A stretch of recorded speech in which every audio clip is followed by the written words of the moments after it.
Setelah naik jabatan di kantornya, suami dengan sombong berteriak menghinaku. Aku sudah muak buang uang untuk biaya hidupmu yang tak berguna itu. Dan dia meminta untuk memisahkan rekening gajinya. Mulai besok, kita pisah rekening. Uangku untukku, urus dirimu sendiri. Dengan senyum aku menyetujui permintaannya. Tapi besoknya setelah pulang kerja, saat masuk rumah, suamiku teriak histeris karena. Sebelum ceritanya dimulai, silahkan tulis di kolom komentar dari daerah mana saja teman-teman yang menonton cerita ini. Jangan lupa like dan subscribe agar channel ini bisa semakin berkembang dan bisa mempersembahkan cerita yang lebih menarik lagi. Suara mesin mobil sedan tua itu menderu pelan sebelum akhirnya mati di halaman sebuah rumah kontrakan yang asri. Andri keluar dari mobil dengan gaya yang jauh berbeda dari biasanya. Hari ini langkah kakinya terasa lebih ringan, dadanya membusung, dan dagunya terangkat tinggi. Di tangannya terdapat sebuah tas kerja kulit yang baru saja ia beli tadi siang dengan kartu kredit, sebagai hadiah untuk dirinya sendiri. Ia baru saja mendapatkan surat keputusan yang sudah ia impikan selama 3 tahun terakhir. Jabatan sebagai kepala cabang kini resmi berada di tangannya. Bayangan tentang gaji besar, tunjangan mobil baru, dan hormat dari para bawahan sudah menari-nari di kepalanya sejak ia keluar dari ruangan bos besar. Ia merasa dunia kini berada di bawah kakinya. Andri merasa bahwa segala pencapaian ini adalah murni hasil kerja kerasnya, kecerdasannya, dan keringat yang ia peras setiap hari.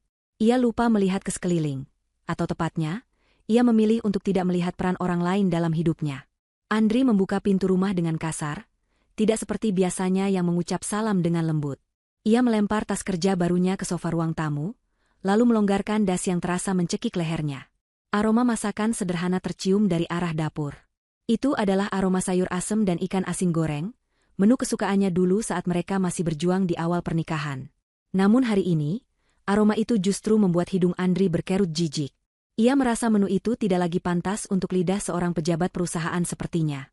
Salsa, istrinya yang berhijab rapi dengan pakaian rumahan yang sederhana, keluar dari dapur membawa nampan berisi es teh manis. Wajah Salsa tampak lelah namun tetap memancarkan keteduhan. Ia menyambut suaminya dengan senyum tulus, siap mendengarkan cerita hari itu, namun senyum itu segera luntur saat melihat tatapan dingin Andri. Salsa meletakkan gelas di meja dan hendak mencium tangan suaminya, sebuah rutinitas yang selalu ia lakukan. Namun, Andri menarik tangannya dengan cepat seolah-olah tangan istrinya adalah kotoran yang menjijikkan. Salsa tertegun, tangannya menggantung di udara. Ia menatap mata suaminya, mencari sisa-sisa kehangatan yang biasa ada di sana, tetapi yang ia temukan hanyalah kilatan arogansi yang asing. Andri menatap istrinya dari ujung kaki hingga ujung kepala dengan tatapan merendahkan. Di mata Andri saat ini, Salsa hanyalah wanita rumah tangga biasa yang tidak menghasilkan uang, hanya bisa menghabiskan gaji suami, dan tidak memiliki kontribusi apapun terhadap kesuksesan karirnya. Andri lupa bahwa Salsa lah yang setiap malam menyetrika kemejanya hingga licin sempurna, menyiapkan bekal agar Andri tidak jajan sembarangan, dan mengatur keuangan mereka yang pas-pasan agar cukup hingga akhir bulan. Andri mulai berbicara dengan nada tinggi yang memekakan telinga. Ia menumpahkan segala kekesalannya yang entah berasal dari mana. Ia mencemooh makanan yang dimasak Salsa, menyebutnya makanan kampungan yang tidak layak bagi manajer sepertinya. Ia mengeluhkan rumah yang menurutnya kurang bersih, padahal lantai keramik itu sudah Salsa pel 2 kali sehari. Setiap kalimat yang keluar dari mulut Andri, bagaikan pisau yang menyayat hati Salsa, namun wanita itu tetap diam. Salsa hanya berdiri mematung, mendengarkan caci maki suaminya dengan kesabaran yang luar biasa. Ia tahu suaminya sedang dalam euforia kesuksesan, tapi ia tidak menyangka euforia itu akan mengubah Andri menjadi monster. Andri merasa semakin berkuasa melihat istrinya hanya diam. Ia merasa argumennya benar dan Salsa memang tidak bisa membela diri, karena merasa bersalah telah menjadi beban. Puncak dari kemarahan Andri terjadi ketika ia membahas masalah keuangan. Ia mengeluarkan dompetnya dan melempar beberapa lembar tagihan listrik dan air ke wajah Salsa. Kertas-kertas itu berhamburan jatuh ke lantai. Andri berteriak lantang, suaranya menggema di ruang tamu yang sempit itu. Ia mengatakan bahwa ia sudah muak. Ia merasa lelah bekerja banting tulang dari pagi hingga malam hanya untuk membiayai hidup Salsa yang menurutnya tidak berguna. Kata-kata itu meluncur begitu saja tanpa saringan. Andri menyebut Salsa sebagai benalu yang hanya tahu meminta dan menghabiskan hasil jerih payahnya. Ia mengungkit setiap rupiah yang pernah ia berikan untuk belanja dapur, seolah-olah itu adalah utang budi yang tak terbalas. Napas Andri memburu, wajahnya merah padam karena amarah yang ia ciptakan sendiri. Dengan napas yang masih tersengal, Andri mengucapkan kalimat pamungkas yang akan mengubah nasib rumah tangga mereka selamanya. Ia berkata dengan tegas dan penuh penekanan bahwa mulai detik ini, ia ingin memisahkan rekening gajinya. Ia tidak mau lagi Salsa memegang kendali atas keuangannya. Ia ingin uang gajinya yang kini besar itu dinikmati oleh dirinya sendiri, untuk membeli barang-barang yang ia inginkan, untuk gaya hidup barunya, dan bukan untuk keperluan rumah tangga yang menurutnya boros. Ia menuntut Salsa untuk membiayai kebutuhan dirinya sendiri jika memang bisa. Andri menutup pidato kejamnya dengan kalimat yang sangat menyakitkan. Ia berkata bahwa ia sudah muak membuang uang untuk membiayai hidup Salsa yang tak berguna itu. Salsa terdiam sejenak. Suasana hening mencekam menyelimuti ruangan itu. Hanya terdengar suara detak jam dinding yang seolah menghitung mundur kehancuran ego Andri. Perlahan, Salsa menunduk, lalu mengambil gelas es teh yang tadi ia buat. Ia menyesapnya sedikit, seolah menenangkan batinnya yang bergemuruh. Ketika ia mengangkat wajahnya kembali, tidak ada air mata di pipinya. Tidak ada isak tangis memohon atau histeria seperti yang dibayangkan Andri. Sebaliknya, bibir Salsa melengkung membentuk sebuah senyuman. Itu adalah senyuman yang sangat manis. Namun anehnya membuat bulu kuduk meremang jika diperhatikan dengan seksama. Mata Salsa yang biasanya lembut kini terlihat tenang menghanyutkan, seperti permukaan danau yang dalam dan gelap. Dengan suara yang sangat tenang dan terkontrol, Salsa menyetujui permintaan suaminya. Ia berkata bahwa jika itu memang keinginan Andri, maka ia akan menurut Syah. Ia setuju untuk memisahkan rekening dan harta mereka mulai detik itu juga. Ia berjanji tidak akan lagi menyentuh uang Andri sepeser pun. Salsa bahkan memperjelas kesepakatan itu dengan bertanya sekali lagi untuk memastikan bahwa Andri benar-benar menginginkan pemisahan total antara hak Andri dan hak Salsa. Andri yang merasa menang, mengangguk mantap dengan senyum sinis. Ia merasa lega telah melepaskan beban besarnya. Ia membayangkan hidup bebas dengan uang yang melimpah tanpa rongrongan istrinya. Tanpa berkata apa-apa lagi, Andri melenggang pergi menuju kamar tidur, meninggalkan Salsa yang masih berdiri tegak di ruang tamu. Malam itu, Andri tidur dengan nyenyak, memimpikan mobil baru dan pujian dari teman-temannya. Ia tidak tahu bahwa di ruang tengah, Salsa tidak tidur. Wanita itu duduk di meja makan, membuka sebuah buku catatan kecil berwarna hitam. Ia menelepon seseorang dengan suara pelan namun tegas. Salsa memberikan instruksi untuk mengirimkan truk angkut besok pagi-pagi sekali, tepat setelah Andri berangkat kerja. Ia juga menghubungi seseorang bernama Danu untuk menyiapkan berkas-berkas penting. Salsa menatap sekeliling rumah yang sudah ia tata dengan penuh cinta selama 5 tahun terakhir. Tatapannya kini kosong, cintanya telah dikhianati oleh kesombongan. Ia menutup buku catatannya. Besok, Andri akan mendapatkan pelajaran pertama tentang apa arti sebenarnya dari kata kepemilikan. Salsa tersenyum lagi, kali ini senyumnya menandakan bahwa permainan yang sebenarnya baru saja dimulai. Matahari pagi menyelinap masuk melalui celah gorden, membangunkan Andri yang masih terlelap dalam mimpi indahnya. Ia menggeliat, merasakan kenyamanan kasur empuk yang selama ini menopang tubuhnya. Dengan malas ia bangkit, berharap aroma kopi panas sudah tersaji di meja seperti biasanya. Namun, pagi ini berbeda. Rumah terasa sunyi senyap. Tidak ada suara denting sendok beradu dengan gelas, tidak ada aroma nasi goreng, dan tidak ada suara lembut Salsa yang membangunkannya. Andri mendengus kesal. Ia berpikir mungkin Salsa sedang merajuk akibat pertengkaran semalam. Ah, biarkan saja, pikirnya. Toh, sekarang dia punya banyak uang. Ia bisa membeli sarapan mahal di jalan, atau di kantin kantor yang mewah. Ia tidak butuh pelayanan istri yang menurutnya manja itu. Andri bersiap-siap dengan terburu-buru. Ia mengenakan kemeja terbaiknya dan menyemprotkan parfum mahal yang baru ia beli. Saat melewati ruang tengah, ia melihat Salsa sedang duduk santai di teras sambil membaca majalah. Tidak ada sarapan di meja. Andri hendak marah, tapi ia menahannya. Ia ingin menunjukkan bahwa ia bisa hidup mandiri dan bahagia tanpa Salsa. Dengan angkuh, ia melewati istrinya tanpa pamit, langsung menuju mobilnya. Ia membanting pintu mobil dan tancap gas menuju kantor, meninggalkan debu yang berterbangan ke arah Salsa. Salsa hanya melirik sekilas, lalu kembali menekuni majalahnya dengan wajah datar. Begitu mobil Andri menghilang di tikungan, Salsa segera berdiri. Sebuah truk besar berwarna kuning berhenti di depan pagar rumah mereka. Beberapa orang pria berseragam turun dan mulai bekerja sesuai instruksi Salsa. Di kantor, Andri merasa seperti raja. Ia memamerkan kartu nama barunya kepada setiap orang yang ia temui. Ia juga mulai mendekati Vivi, sekretaris baru yang berpenampilan menarik dan modis. Andri mengajak Vivi makan siang di restoran mahal, mentraktir wanita itu dengan menu-menu yang harganya setara dengan uang belanja Salsa selama seminggu. Vivi yang melihat royalnya Andri, melayaninya dengan pujian-pujian manis yang membuat kepala Andri semakin besar. Andri merasa inilah hidup yang seharusnya ia jalani. Dikelilingi wanita cantik, makanan enak, dan uang yang seolah tak berseri. Ia lupa bahwa tagihan kartu kreditnya akan datang bulan depan. Ia lupa bahwa uang di rekeningnya belum sebanyak yang ia bayangkan karena gaji barunya bahkan belum turun. Ia hanya mengandalkan tabungan lamanya yang kini mulai tergerus. Sore harinya, Andri pulang dengan hati riang. Ia membayangkan akan beristirahat di sofa empuknya sambil menonton siaran bola di televisi layar datar 60 inci yang ada di ruang tamu. Ia bahkan berniat untuk memamerkan bon makan siangnya yang mahal di depan Salsa, sekadar untuk memanas-manasi istrinya bahwa ia bisa makan enak tanpanya. Mobilnya berbelok masuk ke halaman rumah. Suasana rumah tampak gelap. Lampu teras belum dinyalakan padahal hari sudah mulai senja. Andri menggerutu dalam hati, menyalahkan Salsa yang ia anggap malas menyalakan lampu. Ia turun dari mobil, melangkah menuju pintu utama sambil merogoh kunci dari saku celananya. Saat pintu terbuka, Andri merasakan ada sesuatu yang salah. Suara langkah kakinya bergema, memantul di dinding-dinding rumah. Ia meraba saklar lampu dan menekannya.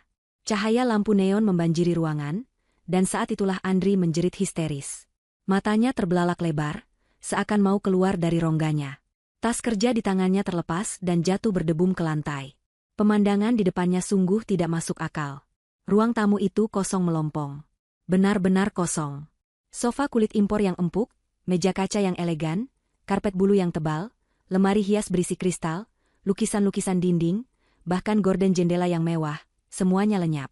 Tidak ada yang tersisa kecuali debu tipis di lantai yang menandakan bekas tempat barang-barang itu pernah berada. Andri berlari panik menuju ruang tengah. Kosong. Televisi besar kebanggaannya, home theater, meja makan jati, kulkas 2 pintu, dispenser, microwave, semuanya hilang.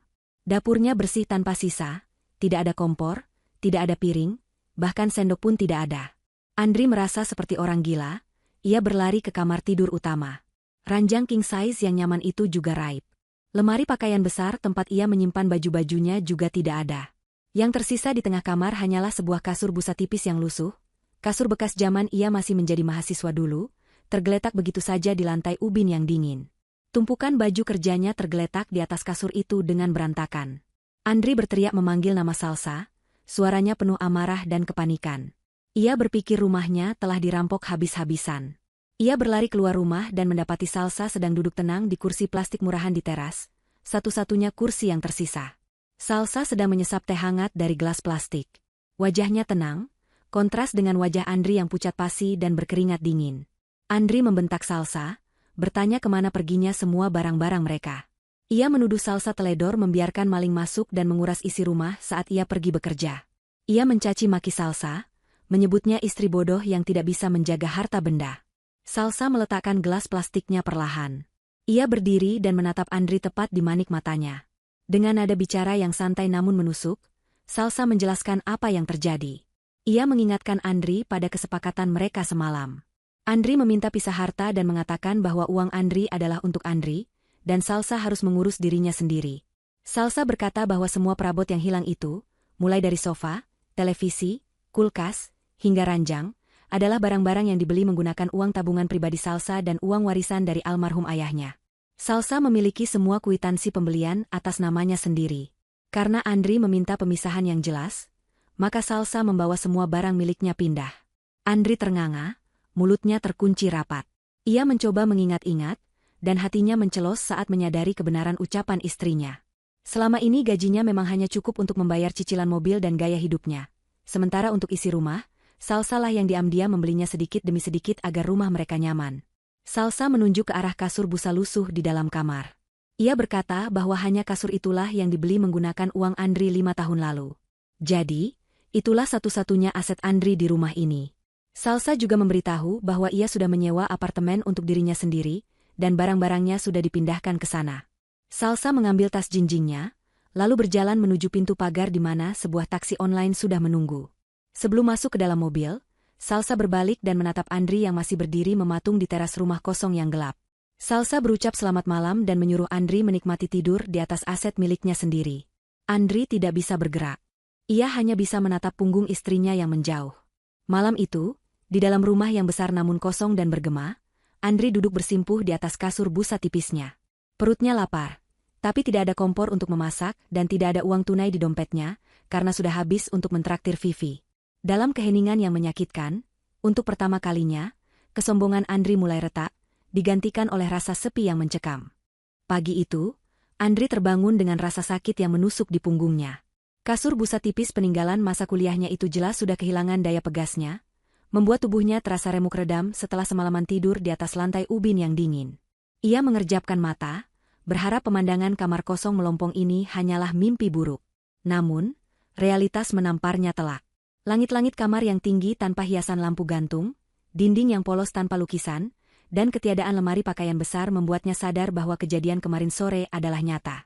Salsa benar-benar pergi dan membawa seluruh isi rumah. Andri mencoba bangkit, mengabaikan rasa lapar yang mulai menggerogoti perutnya, karena semalam ia tidak makan malam.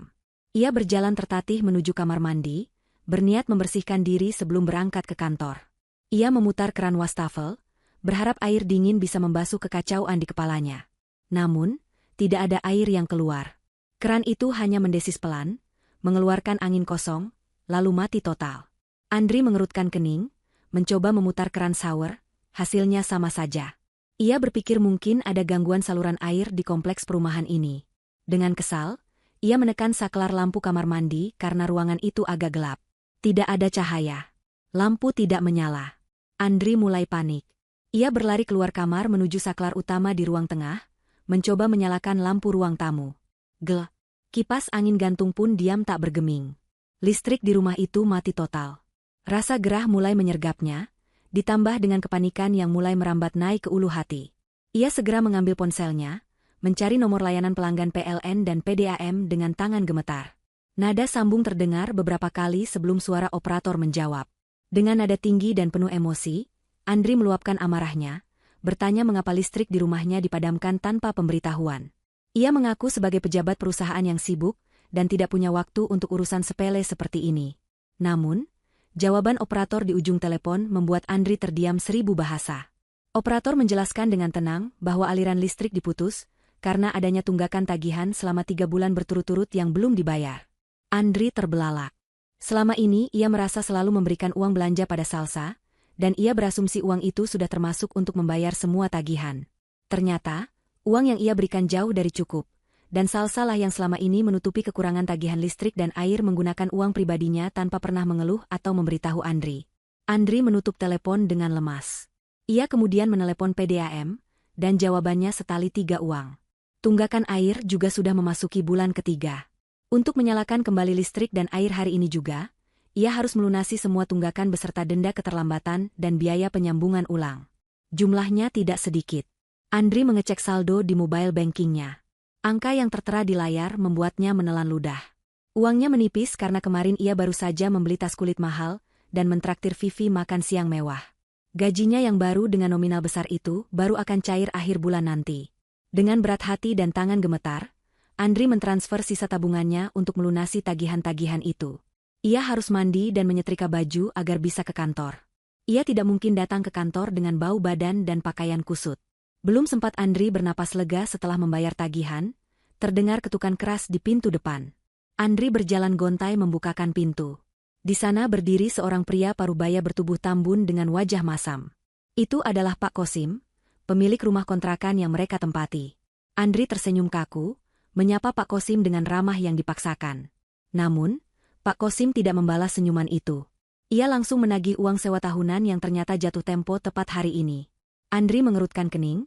Ia ingat betul bahwa ia selalu menyisihkan uang untuk membayar sewa rumah.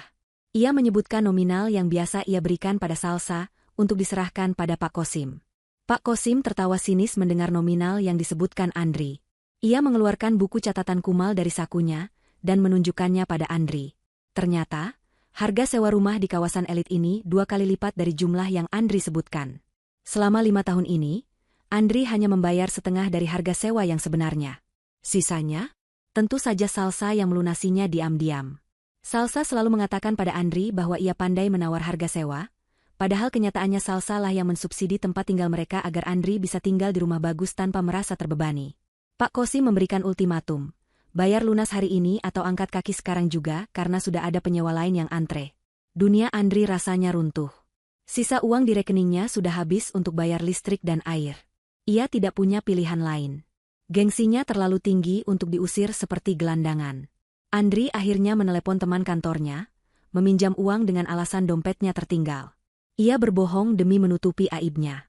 Setelah berhasil membayar Pak Kosim, Andri terduduk lemas di lantai ruang tamu yang kosong.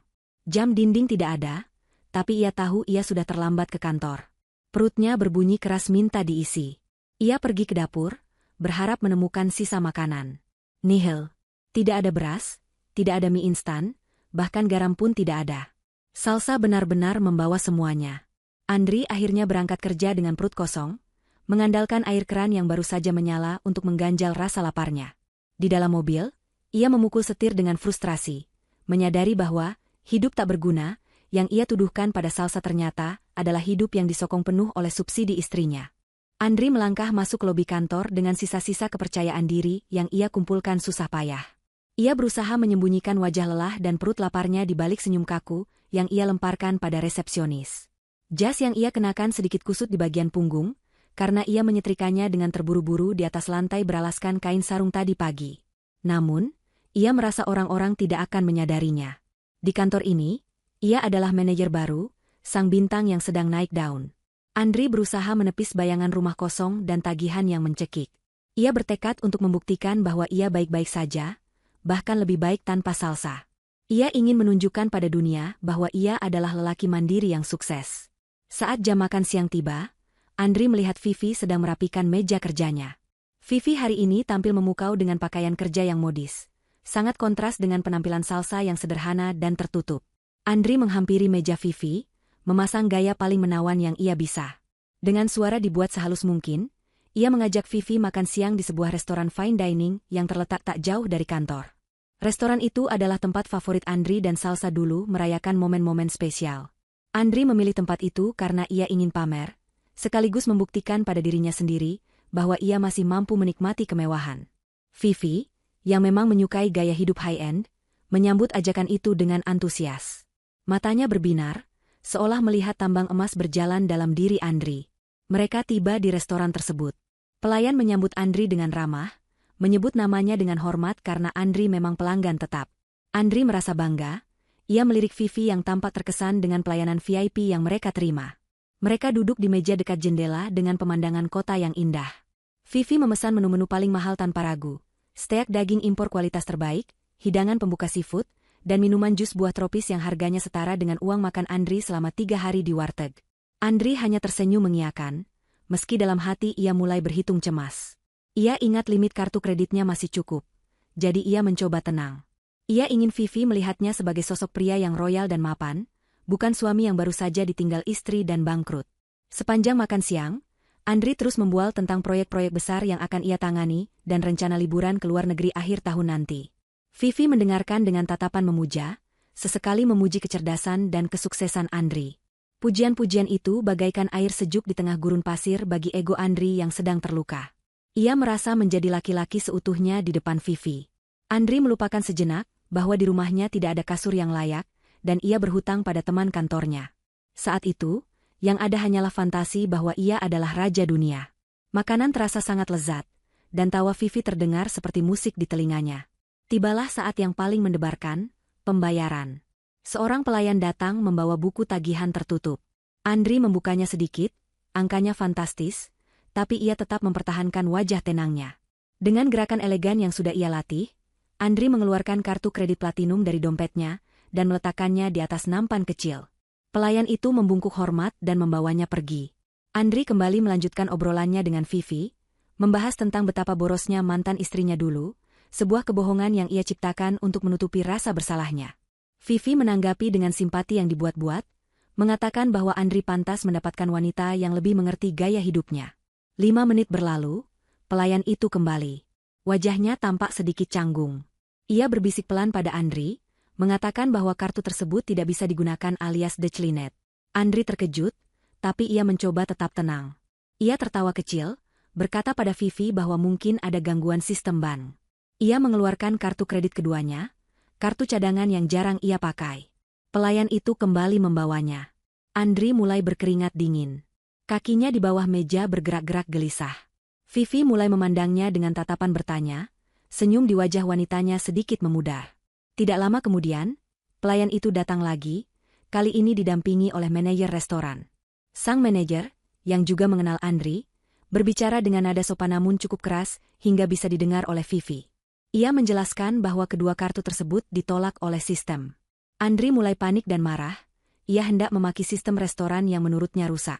Namun, manajer itu dengan tenang menyela. Ia menjelaskan bahwa selama ini, kartu kredit Andri adalah kartu tambahan, supplementary card, yang induknya terhubung dengan rekening utama Ibu Salsa. Tadi pagi, pihak bank mengonfirmasi bahwa pemegang kartu utama, yaitu Ibu Salsa, telah memblokir semua akses kartu tambahan dan memutus sambungan pembayaran otomatis untuk membersih restoran tersebut. Wajah Andri memerah padam, rasanya seperti ditampar di depan umum. Darahnya berdesir hebat menahan malu. Ia menoleh ke arah Vivi, berharap mendapat dukungan. Namun, ekspresi Vivi telah berubah total. Tatapan memuja itu lenyap, digantikan oleh tatapan ilfeel dan merendahkan. Vivi mendengus kesal, menyadari bahwa pria di depannya ternyata tidak memiliki kuasa finansial sendiri. Tanpa berkata apa-apa, Vivi membuka tasnya, mengeluarkan uang tunai untuk membayar bagian makanannya sendiri, lalu berdiri. Ia berkata dengan ketus bahwa ia harus segera kembali ke kantor, karena ada urusan mendadak. Vivi pergi meninggalkan Andri begitu saja tanpa menoleh lagi. Andri tertinggal sendirian di meja itu, menjadi tontonan pelayan dan pengunjung lain. Ia tidak memiliki uang tunai yang cukup untuk membayar sisa tagihan. Dengan harga diri yang hancur lebur, Andri terpaksa meninggalkan jam tangan mahalnya, satu-satunya barang bermerek yang tersisa, sebagai jaminan di kasir. Ia berjalan keluar dari restoran dengan langkah gontai. Matahari siang itu terasa sangat terik, membakar kulitnya, namun hatinya terasa beku. Ia baru saja menyadari bahwa kemewahan yang ia nikmati selama ini, mulai dari kartu kredit hingga status VIP di restoran, semuanya adalah fasilitas yang disediakan oleh Salsa. Tanpa Salsa, ia hanyalah seseorang yang tidak bisa membayar makan siangnya sendiri. Topeng kemewahannya telah retak, menampakkan wajah aslinya yang rapuh. Hari-hari Andri kini dipenuhi dengan kecemasan yang mencekik. Rumah kontrakan mewah yang dulu terasa hangat dan nyaman, kini berubah menjadi gua kosong yang dingin dan menyedihkan. Tanpa perabotan, suara sekecil apapun akan memantul di dinding, menciptakan gema kesepian yang menyayat hati. Sepulang dari insiden memalukan di restoran, Andri hanya bisa makan roti tawar tanpa selai untuk makan malam. Ia duduk bersila di lantai ruang tamu yang keras, meratapi nasibnya sambil menatap layar ponselnya yang sepi. Tidak ada pesan masuk dari Vivi. Wanita itu benar-benar menghilang setelah tahu kartu kredit Andri ditolak. Rasa malu dan marah bercampur aduk di dada Andri, namun ia masih berusaha menyangkal kenyataan bahwa hidupnya sedang menuju kehancuran. Ia meyakinkan dirinya sendiri bahwa ini hanya kemunduran sementara, dan begitu gaji pertamanya sebagai kepala cabang cair, ia akan membeli semua perabot baru dan membungkam mulut semua orang. Keesokan sorenya, saat Andri baru saja pulang kerja dengan tubuh lelah dan pikiran kusut, sebuah taksi berhenti tepat di depan pagar rumahnya. Andri mengintip dari jendela, jantungnya berdegup kencang. Ia melihat sosok wanita tua dengan tubuh gempal turun dari taksi, sambil membawa 2 tas besar, dan sebuah kardus yang diikat tali rafia. Itu adalah Ibu Ratmi, ibunya yang datang jauh-jauh dari kampung. Andri menepuk jidatnya dengan keras. Ia benar-benar lupa bahwa ibunya memang berencana berkunjung bulan ini untuk merayakan promosi jabatannya. Seharusnya, Salsa yang mengatur penjemputan dan menyiapkan kamar tamu, tapi sekarang Salsa sudah tidak ada. Andri panik setengah mati. Bagaimana ia harus menjelaskan keadaan rumah yang kosong melompong ini kepada ibunya yang cerewet dan penuntut itu? Andri berlari keluar memaksakan senyum di wajahnya. Ia menyambut tangan ibunya dan menciumnya, berusaha terlihat seperti anak yang berbakti. Ibu Ratmi langsung memberondongnya dengan pertanyaan. Ia bertanya kenapa tidak ada yang menjemputnya di terminal, kenapa telepon Andri susah dihubungi, dan kenapa rumah tampak sepi sekali. Andri beralasan sibuk rapat dan baterai ponselnya habis. Ia segera membayar ongkos taksi ibunya dengan sisa uang tunai terakhir di dompetnya, lalu mengangkat barang-barang bawaan ibunya masuk ke dalam rumah. Saat Ibu Ratmi melangkah masuk ke ruang tamu, langkah kakinya terhenti mendadak. Matanya menyapu sekeliling ruangan dengan tatapan bingung bercampur ngeri. Mulutnya menganga lebar melihat lantai yang bersih tanpa karpet, dinding tanpa hiasan, dan ketiadaan sofa empuk yang biasa ia duduki saat berkunjung. Ibu Ratmi berteriak kaget, bertanya apa yang terjadi dengan rumah anaknya. Ia menuduh rumah itu baru saja dirampok. Andri, yang sudah menyiapkan kebohongan di kepalanya, menjawab dengan gugup. Ia berkata bahwa mereka sedang merenovasi interior rumah. Ia berbohong bahwa ia dan Salsa ingin mengganti suasana dengan gaya minimalis modern, jadi semua perabot lama dijual dan mereka sedang menunggu perabot baru yang diimpor dari luar negeri. Ibu Ratmi tampak skeptis. Namun karena ia sangat memuja anaknya, ia mencoba mempercayai alasan itu. Ia berjalan berkeliling mencari tempat duduk, tapi tidak ada satupun kursi. Akhirnya, dengan bersungut-sungut, Ibu Ratmi duduk meleseh di lantai, mengeluhkan pinggangnya yang sakit setelah perjalanan jauh. Ia bertanya di mana Salsa. Kenapa menantunya itu tidak menyambutnya dengan minuman dingin dan camilan. Andri beralasan Salsa sedang pergi ke rumah orang tuanya untuk urusan mendadak. Mendengar nama Salsa, wajah Ibu Ratmi langsung berubah masam. Ia mulai mencela menantunya itu.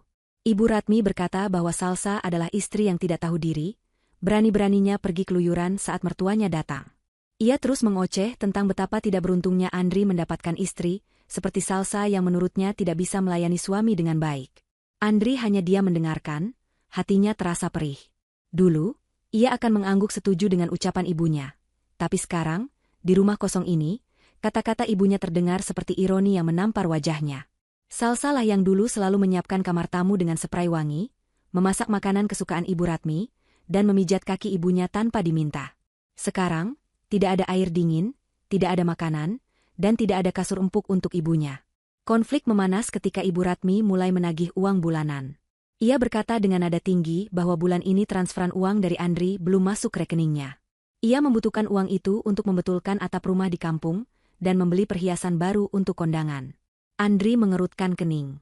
Ia ingat betul bahwa ia sudah mengatur transfer otomatis sebesar 1 juta rupiah setiap bulan untuk ibunya, dan ia yakin transfer itu sudah berjalan lancar.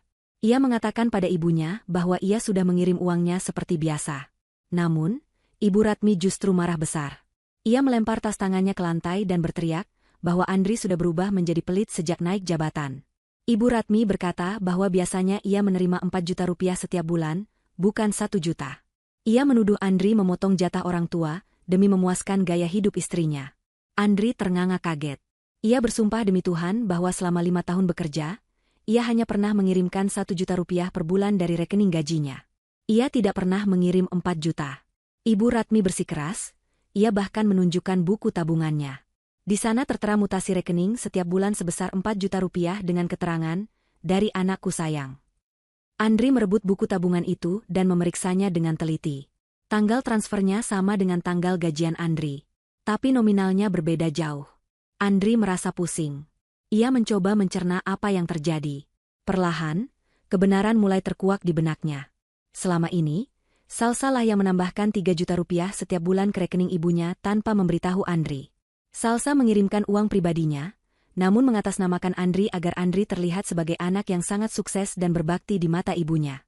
Salsa menutupi kekurangan pemberian Andri agar martabat suaminya terjaga. Andri terduduk lemas di lantai. Kakinya terasa tidak bertulang. Ia menyadari betapa besarnya pengorbanan Salsa yang selama ini ia sia-siakan. Istrinya tidak pernah meminta pujian. Tidak pernah mengungkit bahwa uang yang dikirim ke mertua sebagian besar adalah uangnya. Salsa membiarkan Andri mendapatkan semua pujian dan doa dari ibunya.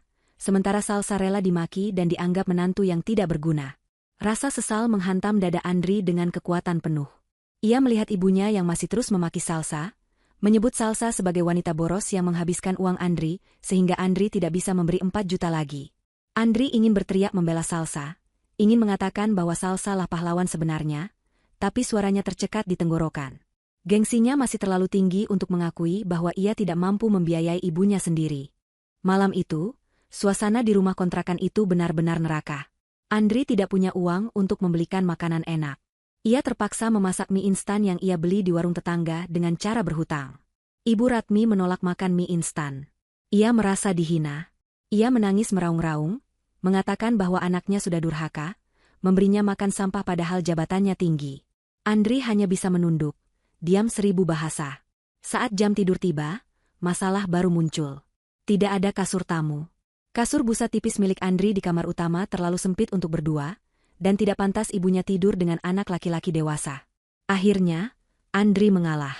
Ia memberikan kasur busa tipisnya kepada ibunya, sementara ia sendiri tidur di lantai keras beralaskan tumpukan kardus bekas. Di tengah malam yang sunyi, diiringi suara dengkuran ibunya yang kelelahan, Andri menatap langit-langit kamar yang gelap. Badannya sakit semua, perutnya perih, dan hatinya hancur. Ia mendengar ibunya mengigau, memanggil nama tetangga di kampung, membanggakan kesuksesan Andri yang katanya bisa membelikan apa saja. Air mata Andri menetes untuk pertama kalinya. Ia sadar, kesuksesan yang ia banggakan hanyalah ilusi. Tanpa manajemen keuangan Salsa, tanpa subsidi diam-diam dari istrinya, ia hanyalah seorang pria bergaji pas-pasan yang bahkan tidak sanggup membelikan kasur layak untuk ibunya sendiri. Ia telah mengusir wanita yang menopang hidupnya, dan sekarang fondasi hidupnya runtuh menimpa dirinya sendiri. Pagi harinya, Andri berangkat ke kantor dengan kondisi yang jauh lebih buruk dari sebelumnya. Matanya bengkak kurang tidur, punggungnya terasa kaku seperti papan kayu, dan kemejanya terlihat kusut karena ia tidak sempat menyetrikanya dengan benar. Ia meninggalkan ibunya di rumah dengan janji palsu, bahwa ia akan pulang membawa uang banyak dan makanan enak nanti sore. Di perjalanan, pikirannya kacau balau. Ia harus menghadapi pertemuan penting dengan Pak Herman, salah satu klien terbesar perusahaan. Proyek dengan Pak Herman adalah kunci dari target tahunan cabang yang ia pimpin. Andri mencoba mengumpulkan sisa-sisa kepercayaan dirinya. Ia berkata dalam hati bahwa ia adalah manajer yang hebat, ia pasti bisa mengatasi ini. Bukankah selama ini proyek-proyeknya selalu berhasil? Ia yakin kemampuannya Melobi akan menyelamatkannya hari ini. Sesampainya di kantor, suasana terasa berbeda. Beberapa staf berbisik-bisik saat melihat penampilannya yang kurang prima, namun Andri mengabaikannya. Ia langsung masuk ke ruangannya, meminta Vivi menyiapkan berkas presentasi untuk Pak Herman. Vivi masuk ke ruangan Andri dengan wajah dingin, tanpa senyum genit yang biasa ia berikan.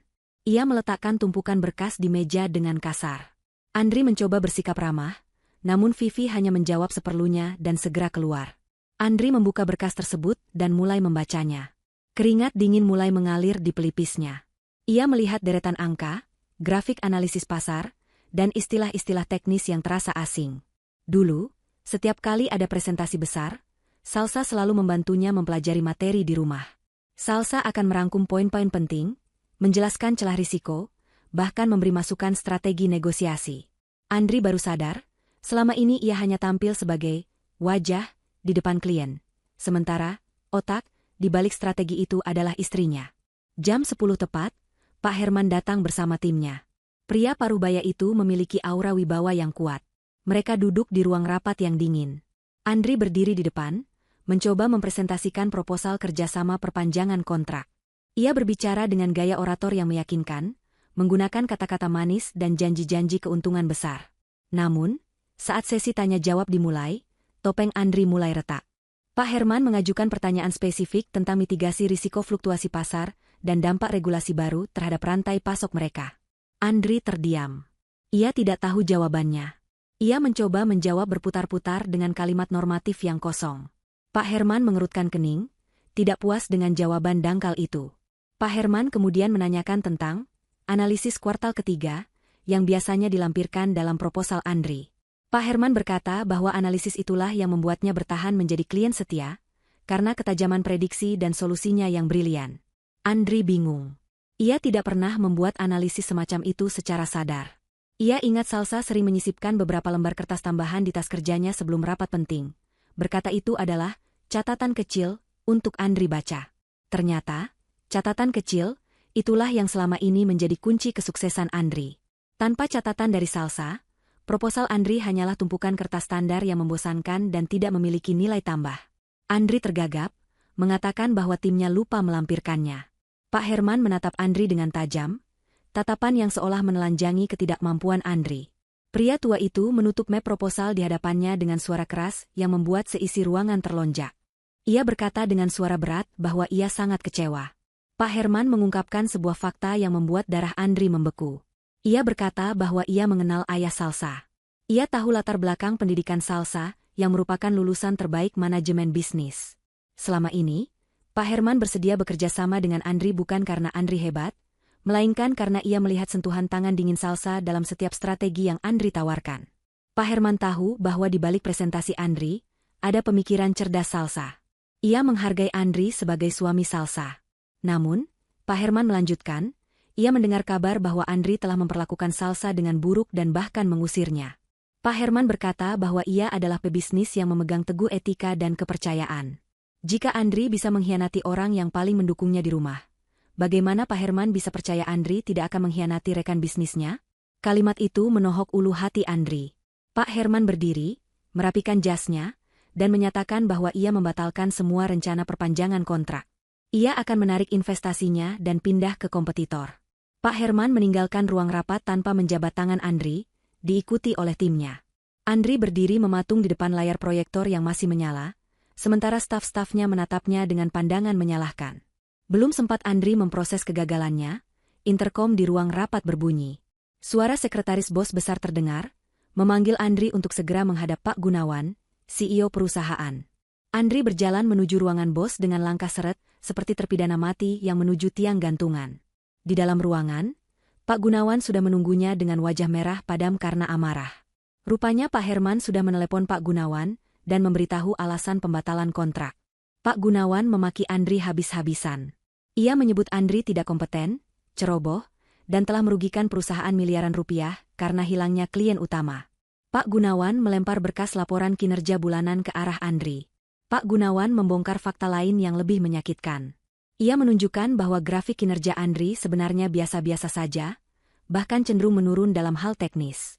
Satu-satunya alasan Andri dipromosikan adalah karena testimoni positif dari klien-klien besar seperti Pak Herman yang merasa nyaman dengan pendekatan Andri. Sekarang, terbukti bahwa kenyamanan itu bukan berasal dari Andri, melainkan dari konsultan bayangan yang ada di belakangnya. Pak Gunawan memberikan peringatan keras pertama dan terakhir. Andri diberi waktu 1 bulan untuk mengembalikan klien tersebut atau memperbaiki kinerjanya secara drastis. Jika gagal, Andri akan ditendang keluar. Andri keluar dari ruangan bos dengan lutut gemetar. Ia merasa dunia di sekelilingnya berputar. Ia kembali ke mejanya dan melihat tumpukan pekerjaan yang semakin menggunung. Ia mencoba mengerjakannya, tapi otaknya buntu. Ia tidak mengerti cara menyusun strategi yang rumit tanpa diskusi dengan Salsa. Ia mencoba menelepon Salsa, berharap bisa membujuk istrinya untuk membantu sekali lagi demi karirnya. Namun, nomor Salsa tidak aktif. Andri beralih melihat ke arah meja Vivi, berharap mendapat sedikit penghiburan. Namun, ia melihat Vivi sedang asyik menelepon seseorang dengan suara pelan sambil tertawa-tawa. Saat mata mereka bertemu, Vivi membuang muka dengan cepat. Andri tidak tahu, Vivi sedang berbicara dengan pihak kompetitor, membocorkan informasi tentang kegagalan Andri mempertahankan klien besar. Vivi sedang menyiapkan skoci penyelamat untuk dirinya sendiri, bersiap melompat dari kapal Andri yang sedang karam. Sore itu, Andri duduk sendirian di kubikelnya saat lampu kantor mulai dipadamkan, menyadari bahwa tanpa Salsa, ia bukan siapa-siapa. Karir yang ia bangun di atas kesombongan kini, mulai runtuh menimpa kepalanya sendiri. Tekanan hidup semakin menghimpit leher Andri hari demi hari. Di rumah yang kosong dan gemas suara ibunya yang terus mengeluh bagaikan teror mental yang tak berkesudahan. Ibu Ratmi tidak henti-hentinya membandingkan nasibnya sekarang dengan kehidupan nyamannya di kampung dulu. Ia menuntut dibelikan kasur baru, televisi baru, dan makanan yang layak, seolah-olah Andri memiliki pohon uang di halaman belakang. Setiap kali Andri mencoba menjelaskan bahwa ia sedang kesulitan keuangan, ibunya akan meledak marah, menuduh Andri menyembunyikan uang untuk istri barunya atau perempuan lain. Padahal, boro-boro perempuan lain, untuk makan dirinya sendiri saja Andri harus memutar otak. Gaji pertamanya sebagai kepala cabang belum juga turun, dan sisa uang pinjaman dari teman kantor sudah menipis. Dalam keputusasaan itu, sebuah ide licik tumbuh di benak Andri, ide yang dipupuk oleh bisikan ibunya yang merasa tidak terima. Ibu Ratmi, dengan logika sederhananya yang didorong oleh keserakahan, menyarankan Andri untuk menggugat cerai Salsa dan menuntut pembagian harta Gonogini. Menurut Ibu Ratmi, selama 5 tahun menikah, semua barang yang ada di rumah itu, termasuk perabotan mewah yang dibawa kabur Salsa, adalah harta bersama. Tidak peduli siapa yang membelinya, dalam pernikahan itu adalah milik berdua. Ibu Ratmi meyakinkan Andri bahwa ia berhak atas setengah dari nilai aset-aset tersebut, termasuk tabungan Salsa yang konon katanya banyak itu. Andri yang sedang gelap mata langsung menyambar ide tersebut. Ia merasa ini adalah jalan keluar instan dari kemiskinannya. Ia membayangkan jika ia bisa mendapatkan separuh dari kekayaan Salsa, ia bisa melunasi hutang-hutangnya, membeli perabotan baru untuk ibunya, dan kembali hidup mewah. Tanpa pikir panjang, dan dengan sisa uang terakhirnya, Andri menyewa seorang pengacara murah yang ia temukan iklannya di pinggir jalan untuk mengurus gugatan cerai dan tuntutan harta. Hari persidangan mediasi pun tiba. Andri mengenakan setelan jas terbaiknya yang kini mulai terlihat agak lusuh, karena ia harus mencucinya sendiri dengan tangan. Ia berusaha tampil percaya diri, membusungkan dadanya saat melangkah masuk ke gedung pengadilan agama. Di benaknya, ia sudah merangkai narasi bahwa ia adalah suami yang dizalimi, suami yang ditinggalkan istri yang membawa kabur seluruh isi rumah. Ia duduk di ruang tunggu dengan kaki menyilang angkuh, mengabaikan tatapan iba dari orang-orang di sekitarnya. Tidak lama kemudian, Salsa datang. Penampilan Salsa membuat napas Andri tercekat. Wanita itu terlihat jauh lebih bersinar daripada saat masih bersamanya. Salsa mengenakan pakaian kerja yang elegan namun sopan, wajahnya cerah dan tenang. Ia tidak datang sendiri. Di sampingnya berjalan seorang pria tegap, berwajah tegas namun santun. Itu adalah Danu, teman masa kecil Salsa yang kini menjadi pengacara ternama di ibu kota. Melihat Danu, nyali Andri sedikit menciut, namun keserakahannya kembali membakar semangatnya. Di dalam ruang mediasi, suasana terasa tegang dan dingin. Andri, melalui pengacaranya yang gagap dan kurang persiapan, menyampaikan tuntutannya dengan berapi-api. Ia menuntut pembagian harta gonogini yang mencakup nilai seluruh perabotan rumah tangga yang dibawa Salsa, setengah dari tabungan di rekening Salsa, serta kepemilikan atas mobil yang biasa dipakai Andri bekerja. Andri berargumen bahwa sebagai kepala keluarga, ia memiliki andil dalam akumulasi harta tersebut, meskipun secara teknis Salsa yang membelinya. Andri bahkan dengan tidak tahu malu mengklaim bahwa rumah kontrakan mewah yang mereka tempati seharusnya diperhitungkan nilai sewanya sebagai aset bersama yang harus diganti rugi oleh Salsa, karena Salsa pergi begitu saja. Ia merasa di atas angin, yakin hakim mediator akan berpihak padanya. Salsa mendengarkan semua tuntutan itu tanpa ekspresi. Ia duduk tenang dengan tangan terlipat di pangkuan, sesekali melirik Danu yang juga tampak santai. Ketika giliran pihak Salsa berbicara, Danu membuka tas kerjanya dan mengeluarkan sebuah map tebal berwarna biru. Dengan gerakan perlahan dan penuh wibawa, Danu meletakkan map itu di atas meja. Danu mulai berbicara dengan suara bariton yang jelas dan tegas, mematahkan satu persatu argumen Andri dengan bukti tertulis yang tak terbantahkan. Danu menjelaskan fakta hukum yang membuat wajah Andri perlahan berubah pucat pasi. Pertama, mengenai rumah tempat tinggal mereka. Danu menunjukkan sertifikat kepemilikan dan surat perjanjian sewa. Rumah mewah itu ternyata bukan milik perorangan yang disewa lepas, melainkan aset properti milik PT Arisanti Group, perusahaan keluarga besar Salsa. Selama 5 tahun ini, status Andri di sana hanyalah penyewa bersubsidi. Lebih mengejutkan lagi, Danu menunjukkan catatan tunggakan sewa. Ternyata, dalam perjanjian sewa yang asli, harga sewanya jauh lebih tinggi dari yang Andri bayarkan. Selisih harga itu selama ini ditutupi oleh Salsa sebagai tunjangan istri. Namun, karena Andri menuntut perhitungan harta secara profesional, maka subsidi itu dianggap batal. Secara hukum, Andri justru memiliki hutang tunggakan sewa kepada perusahaan keluarga Salsa sebesar ratusan juta rupiah, karena ia hanya membayar sebagian kecil dari kewajiban sebenarnya selama 5 tahun.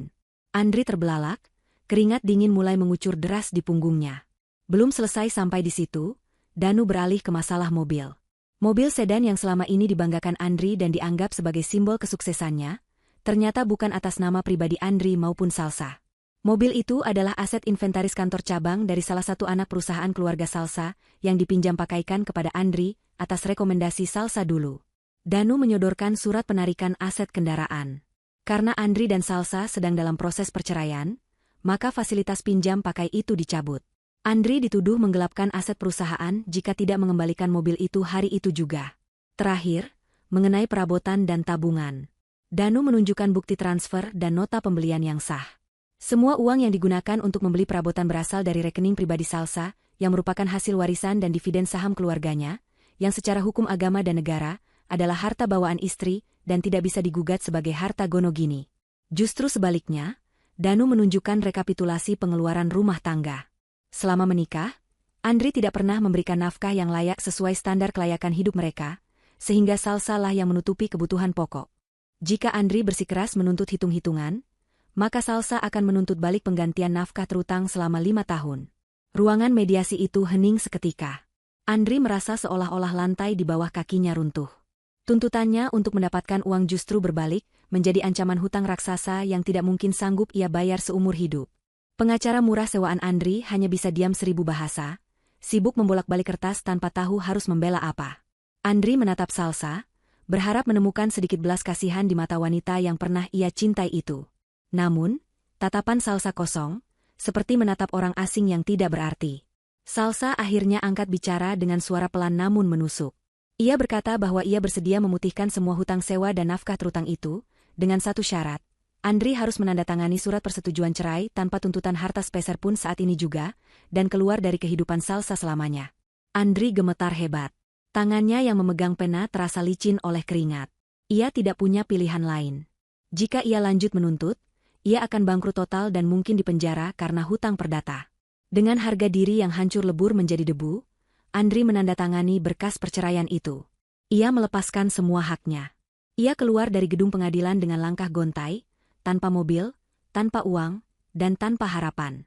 Di luar gedung, matahari bersinar terik, namun dunia Andri terasa gelap gulita. Ia harus pulang naik angkutan umum, kembali ke rumah kosong untuk menghadapi amukan ibunya yang pasti akan kecewa berat, karena mimpi mendapatkan harta gonogini telah musnah. Pasca sidang mediasi yang menghancurkan itu, kehidupan Andri berubah menjadi neraka dunia. Mobil dinasnya sudah ditarik oleh pihak leasing rekanan Salsa, memaksanya pergi ke kantor menggunakan ojek online atau angkutan umum yang penuh sesak. Setiap pagi ia harus berdesak-desakan dengan keringat dan debu jalanan, membuat penampilannya semakin kusam saat tiba di kantor. Di rumah, Ibu Ratmi semakin menjadi-jadi. Setelah tahu Andri gagal mendapatkan harta gonogini dan justru kehilangan mobil, ibunya setiap hari memaki Andri sebagai anak bodoh dan tidak berguna. Tekanan mental ini membuat kinerja Andri di kantor terjun bebas. Ia tidak bisa fokus bekerja, sering melamun, dan melakukan kesalahan-kesalahan kecil yang fatal. Di tengah kekalutan itu, Vivi kembali mendekat. Namun kali ini bukan dengan rayuan asmara, melainkan dengan bisikan ular yang berbisa. Vivi, yang sebenarnya sudah tahu kondisi Andri namun memiliki agenda jahat tersendiri, memanfaatkan keputusasaan Andri. Suatu sore, saat Andri sedang pusing memikirkan tagihan kartu kredit yang sudah jatuh tempo dan ancaman debt collector, Vivi masuk ruangannya membawa tumpukan faktur vendor. Vivi menutup pintu ruangan dan duduk di tepi meja Andri, menatapnya dengan pandangan penuh arti. Vivi berkata bahwa ia tahu Andri sedang butuh uang cepat. Ia menawarkan sebuah solusi yang katanya biasa dilakukan oleh pejabat-pejabat sebelumnya. Vivi menyodorkan sebuah faktur pembayaran untuk vendor percetakan dan pengadaan alat tulis kantor. Ia menjelaskan skemanya dengan lancar. Mereka hanya perlu melakukan markup atau penggelembungan harga pada faktur tersebut. Vivi mengaku punya kenalan di pihak vendor yang bisa diajak kerjasama untuk membuat kwitansi palsu. Selisih uangnya bisa mereka bagi dua. Vivi meyakinkan Andri bahwa ini adalah hal yang sangat aman dan rutin dilakukan. Tidak akan ada yang memeriksa sedetail itu karena nominalnya tidak terlalu mencolok. Hanya puluhan juta rupiah, angka yang kecil bagi perusahaan namun besar bagi kantong pribadi Andri saat ini. Andri awalnya ragu. Hati kecilnya berteriak menolak, karena ia tahu itu adalah tindakan kriminal korupsi. Namun, bayangan wajah marah ibunya, dering telepon debt collector yang menerornya setiap jam, dan rasa lapar yang mulai akrab dengan perutnya, mematikan logika sehatnya. Andri menatap Vivi, mencari kepastian. Vivi tersenyum manis, senyum yang menjanjikan keselamatan semu. Akhirnya, dengan tangan gemetar, Andri menandatangani persetujuan pembayaran fiktif tersebut. Ia merasa seperti menjual jiwanya pada iblis demi segenggam uang. Beberapa hari kemudian, uang haram itu cair. Andri mendapatkan bagiannya. Untuk sesaat, ia merasa bisa bernapas. Ia melunasi sebagian hutang kartu kreditnya dan membelikan makanan enak untuk ibunya, membuat Ibu Ratmi berhenti marah-marah untuk sementara waktu. Andri merasa ia telah lolos dari lubang jarum, tidak menyadari bahwa ia baru saja masuk ke dalam perangkap tikus yang mematikan. 2 minggu berlalu dengan tenang, sampai suatu pagi yang kelabu. Andri baru saja sampai di kantor ketika ia merasakan atmosfer yang berbeda. Suasana kantor hening mencekam, para staf duduk kaku di meja masing-masing, tidak ada yang berani berbicara. Vivi tidak ada di mejanya. Jantung Andri berdegup kencang, firasat buruk menyergapnya. Tiba-tiba, pintu ruangan Pak Gunawan terbuka. Sang bos besar keluar dengan wajah merah padam, diikuti oleh beberapa orang asing berpakaian formal yang membawa laptop dan tumpukan berkas. Pak Gunawan memanggil nama Andri dengan suara menggelegar yang menggema ke seluruh ruangan. Ia memerintahkan Andri untuk segera masuk ke ruang rapat utama. Andri melangkah dengan kaki berat seperti memakai sepatu besi. Saat ia masuk ke ruang rapat, ia melihat Vivi sudah duduk di sana, menunduk dalam-dalam sambil menangis sesenggukan. Di ujung meja, duduklah tim auditor eksternal yang disewa khusus oleh kantor pusat untuk melakukan audit mendadak karena adanya laporan ketidakberesan keuangan. Andri menatap pimpinan auditor yang duduk membelakanginya di kursi putar. Ketika kursi itu berputar perlahan, dunia Andri serasa berhenti berputar. Sosok yang duduk di kursi pimpinan auditor itu adalah Salsa. Ya, Salsa. Istri yang diceraikannya, wanita yang ia anggap tak berguna. Salsa kini tampil dengan wibawa yang luar biasa menakutkan. Ia mengenakan blazer hitam formal dengan hijab yang rapi, matanya tajam menatap Andri tanpa sedikit pun keraguan. Ternyata, setelah bercerai, Salsa kembali ke dunia profesionalnya dan langsung direkrut oleh firma audit ternama karena reputasi masa lalunya yang gemilang. Dan klien pertama yang ia tangani adalah perusahaan tempat Andri bekerja. Ini bukan kebetulan, ini adalah karma yang bekerja dengan presisi. Salsa tidak tersenyum, tidak ada sapaan ramah. Ia murni profesional yang siap melakukan eksekusi. Salsa membuka berkas di hadapannya. Dengan suara tenang dan analitis, ia memaparkan temuan timnya. Ia menunjukkan bukti-bukti penggelapan dana yang dilakukan oleh Andri. Mulai dari manipulasi anggaran perjalanan dinas fiktif, hingga bukti markup pengadaan barang yang baru saja Andri lakukan bersama Vivi. Data yang disajikan Salsa sangat detail, lengkap dengan jejak digital, rekaman persetujuan, dan aliran dana yang masuk ke rekening pribadi Andri. Tidak ada celah sedikit pun bagi Andri untuk mengelak. Salsa membongkar semuanya dengan dingin, seolah sedang membedah bangkai yang membusuk. Pak Gunawan menggebrak meja dengan keras, membuat Andri terlonjak. Ia menuntut penjelasan. Andri, dalam kepanikannya, mencoba menyangkal dan melimpahkan kesalahan pada sistem atau staf lain. Namun, saat itulah Vivi mengangkat wajahnya. Dengan air mata buaya, Vivi berteriak menuduh Andri. Vivi mengaku bahwa ia dipaksa oleh Andri untuk melakukan manipulasi itu. Vivi berkata bahwa sebagai bawahan ia tidak berdaya menolak perintah atasan, dan Andri mengancam akan memecatnya jika tidak menuruti kemauannya. Vivi memutarbalikkan fakta dengan sangat licin, menjadikan dirinya korban dan Andri sebagai dalang utama. Andri ternganga tak percaya. Wanita yang ia kira sekutunya kini menikamnya tepat di jantung. Salsa menatap drama itu dengan tatapan datar. Ia kemudian mengeluarkan satu bukti pamungkas. Rekaman CCTV di ruangan Andri saat Vivi masuk dan mereka berdiskusi, serta bukti chat di mana Andri secara aktif menyetujui pembagian hasil uang korupsi itu. Bukti itu membungkam kebohongan Vivi sekaligus memastikan peti mati karir Andri tertutup rapat. Pak Gunawan yang sudah muak langsung memecat Andri secara tidak hormat detik itu juga. Ia juga menyatakan bahwa perusahaan akan memproses kasus ini ke jalur hukum jika Andri tidak mengembalikan seluruh uang yang dikorupsi dalam waktu 1x24 jam, ditambah denda kerugian perusahaan. Andri merosot dari kursinya hingga berlutut di lantai. Ia memohon ampun pada Pak Gunawan, bahkan ia merangkak mendekati Salsa, memanggil nama mantannya dengan suara parau penuh penyesalan, berharap ada sisa cinta yang bisa menyelamatkannya. Salsa, tolong aku hilaf. Rintihnya. Namun, Salsa berdiri, merapikan berkasnya, dan menatap Andri dari ketinggian. Saya di sini sebagai auditor independen, Pak Andri. Bukan sebagai istri Anda. Waktu untuk belas kasihan sudah habis saat Anda menandatangani surat cerai. Salsa berbalik dan berjalan keluar ruangan diikuti timnya, meninggalkan Andri yang meraung dalam kehancuran total di lantai ruang rapat yang dingin. Andri melangkah keluar dari gedung perkantoran mewah itu dengan langkah yang terseok-seok, seolah memikul beban dunia di pundaknya. Di tangannya hanya ada sebuah kotak kardus kecil berisi barang-barang pribadinya, stapler, foto dirinya sendiri, dan muk kopi yang retak. Satpam yang biasanya hormat padanya kini memandang dengan tatapan curiga, memastikan Andri tidak membawa aset kantor. Matahari siang yang terik membakar kulitnya, namun Andri merasa kedinginan hingga ke tulang sumsum. Ia baru saja kehilangan segalanya dalam sekejap mata. Jabatan, harga diri, dan masa depan karirnya hancur lebur di tangan wanita yang dulu ia sebut tidak berguna. Pak Gunawan memberinya ultimatum keras. Kembalikan uang perusahaan dalam waktu 24 jam atau mendekam di penjara. Ancaman itu berdenging ngeri di telinganya, mengalahkan suara klakson kendaraan yang bising di jalan raya. Dalam kepanikan yang memuncak, Andri melakukan satu-satunya hal yang bisa ia pikirkan untuk menghindari jeruji besi. Ia menjual segala sisa harta benda yang ia miliki. Jam tangan mahalnya ia jual ke penadah dengan harga murah, karena butuh uang tunai cepat. Laptop pribadinya, ponsel pintar keluaran terbaru, hingga sepatu kulit bermerek yang ia kenakan, semuanya ia lego di pasar loak elektronik. Ia bahkan mencairkan sisa saldo jaminan hari tua yang nilainya tidak seberapa. Dengan susah payah, ia berhasil mengumpulkan uang untuk menutup kerugian pokok perusahaan agar tidak dipidanakan, meski itu berarti ia sekarang benar-benar miskin. Tidak ada sisa sepeser pun untuk membeli makan malam, apalagi membayar sewa rumah kontrakan. Andri pulang ke rumah kontrakan kosong itu dengan wajah kusut dan mata merah. Di sana, Ibu Ratmi sudah menunggunya dengan wajah garang. Berita tentang pemecatan Andri ternyata menyebar cepat, bahkan sampai ke telinga tetangga yang kemudian berbisik-bisik hingga terdengar oleh ibunya. Ibu Ratmi langsung menyambut Andri dengan amarah yang meledak-ledak. Ia tidak bertanya bagaimana perasaan anaknya, ia tidak menawarkan pelukan penenang. Yang keluar dari mulutnya hanyalah caci maki tentang betapa memalukannya memiliki anak yang dipecat karena korupsi dan gagal menjadi kaya. Ibu Ratmi merasa tertipu. Mimpinya untuk hidup enak di masa tua musnah sudah.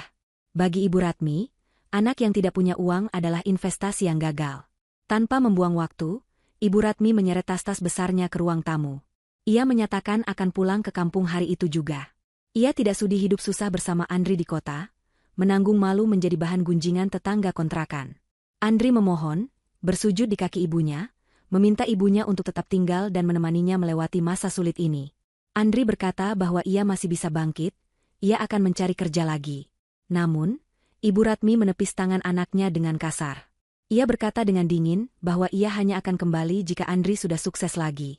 Ibu Ratmi pergi meninggalkan rumah itu dengan menumpang ojek pangkalan, membiarkan Andri menangis sendirian di lantai yang dingin tanpa perabotan.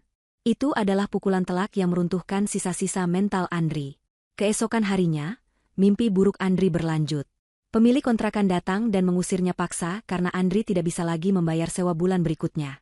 Andri luntang-lantung di jalanan dengan tas pakaian di punggungnya. Ia mencoba melamar pekerjaan ke sana kemari.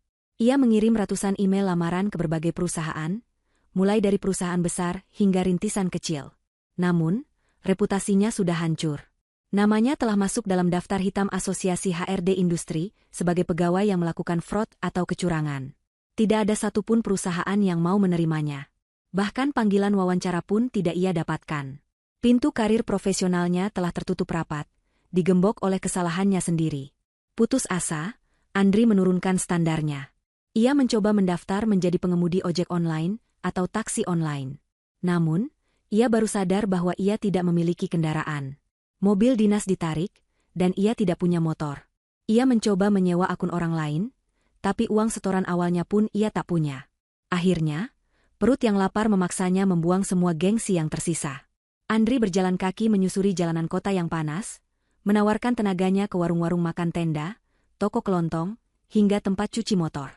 Ia yang dulu duduk di ruangan ber-AC dan memerintah bawahan, kini mengemis pekerjaan kasar hanya demi sepiring nasi. Kebanyakan orang menolaknya karena penampilannya yang lusuh dan matanya yang tampak tidak stabil karena depresi. Nasib membawanya kembali ke restoran mewah tempat ia dulu sering makan bersama Salsa, dan tempat ia dipermalukan di depan Vivi. Andri masuk lewat pintu belakang, menemui manajer dapur. Ia memohon pekerjaan apa saja. Manajer dapur menatapnya iba sekaligus jijik, lalu menunjuk tumpukan piring kotor yang menggunung di pojok ruangan yang bau dan lembab. Andri diterima sebagai tukang cuci piring harian dengan upah minim.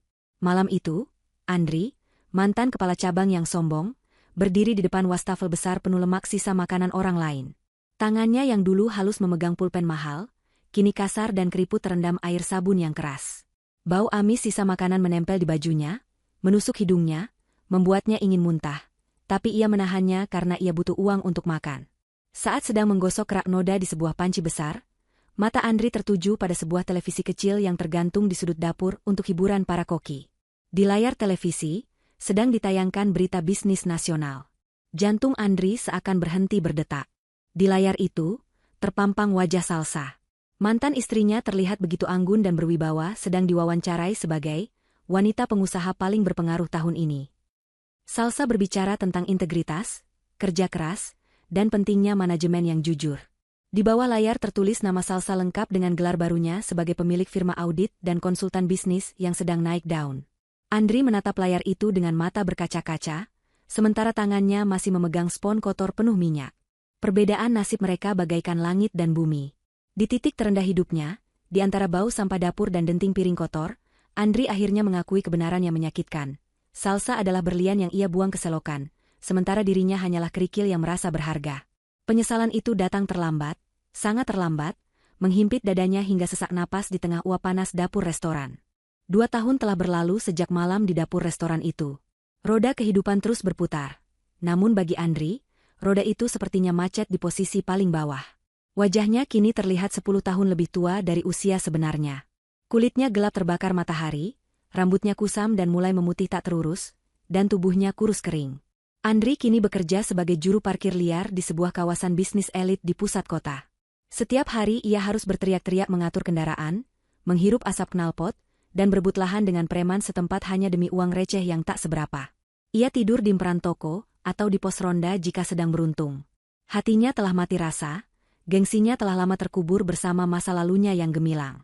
Malam ini hujan turun dengan sangat deras, mengguyur kota tanpa ampun. Angin kencang membuat air hujan terasa seperti jarum yang menusuk kulit. Andri, yang hanya mengenakan jas hujan plastik resek tipis berwarna oranye yang sudah sobek di beberapa bagian, berdiri menggigil di depan lobi sebuah gedung pertemuan mewah. Ada acara besar di dalam sana, grand opening kantor cabang baru sebuah perusahaan multinasional. Mobil-mobil mewah silih berganti berdatangan, menurunkan tamu-tamu berpakaian necis yang wangi. Tugas Andri adalah memayungi para tamu dari pintu mobil menuju lobi agar pakaian mahal mereka tidak basah, berharap mendapat lembaran uang tip dari belas kasihan orang kaya. Sebuah mobil sedan hitam mengkilap berhenti tepat di depan lobi. Itu adalah mobil paling mewah yang datang malam itu. Andri segera berlari mendekat dengan payung besar yang agak rusak di tangannya. Ia membuka pintu penumpang belakang dengan sigap, membungkukkan badannya rendah-rendah sebagai tanda hormat, persis seperti pelayan. Sepasang kaki jenjang dengan sepatu hak tinggi yang elegan turun menapak aspal. Andri segera memayungi sosok wanita yang keluar dari mobil itu, berusaha melindunginya dari cipratan air hujan. Wanita itu berdiri tegak, merapikan gaunnya yang indah. Aroma parfum mahal yang lembut dan familiar menyeruak masuk ke hidung Andri, membangkitkan ingatan masa lalu yang terkubur. Andri mendongakkan wajahnya sedikit untuk melihat siapa tamu agung ini. Saat itulah, petir menyambar di langit, menerangi wajah mereka berdua. Mata Andri terbelalak lebar. Jantungnya seolah melompat keluar dari dadanya. Wanita di hadapannya adalah Salsa. Namun, ini bukan Salsa versi ibu rumah tangga sederhana yang dulu ia ceraikan, bukan pula Salsa auditor yang dingin. Ini adalah Salsa dalam versi terbaiknya. Ia terlihat begitu bercahaya, kulitnya terawat, wajahnya memancarkan ketenangan dan kebahagiaan sejati. Di samping Salsa, turun seorang pria dari pintu sebelah. Itu Danu, pengacara yang dulu membela Salsa. Danu kini tampak gagah mendampingi Salsa.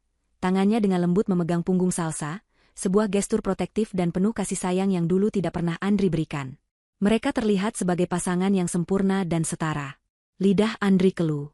Bibirnya gemetar hebat, antara kedinginan dan syok. Ia ingin memanggil nama itu.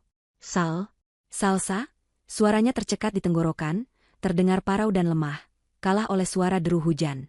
Namun, Salsa mendengar gumaman itu.